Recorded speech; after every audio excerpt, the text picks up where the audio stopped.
কুমিল্লার মুরাদনগরে ভোটারদের মাঝে টাকা বিতরণের অভিযোগে হাবিবুর রহমান হেলালি নামে এক জামায়াত নেতাকে আটক করেছে ভ্রাম্যমাণ আদালত। এ সময় তার কাছ থেকে নগদ 2 লাখ টাকা উদ্ধার করা হয়েছে বলে জানিয়েছে প্রশাসন।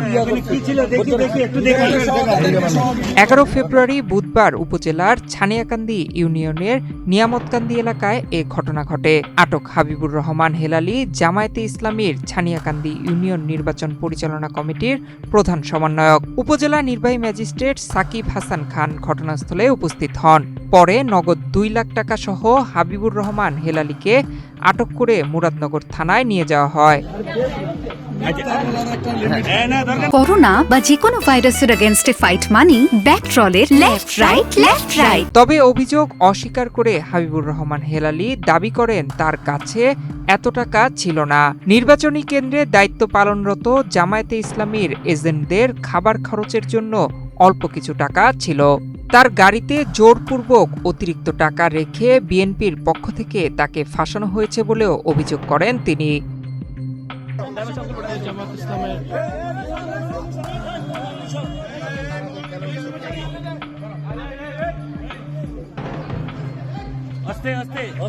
তোমরা পিছাও এই মেম্বারশিপ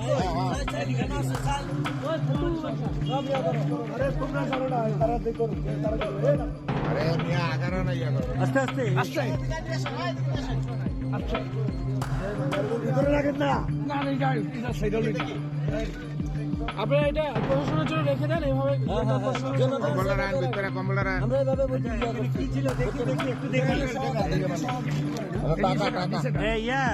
তুমি দেখছো ভাই?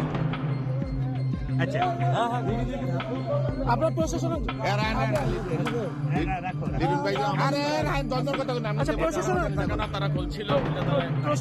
প্রশাসনের জন্য রেখে দেন, প্রশাসনের জন্য তারা এটা খুললে এখানে রাখছে, এটা আমাদের টাকা না। আচ্ছা দরকার নাই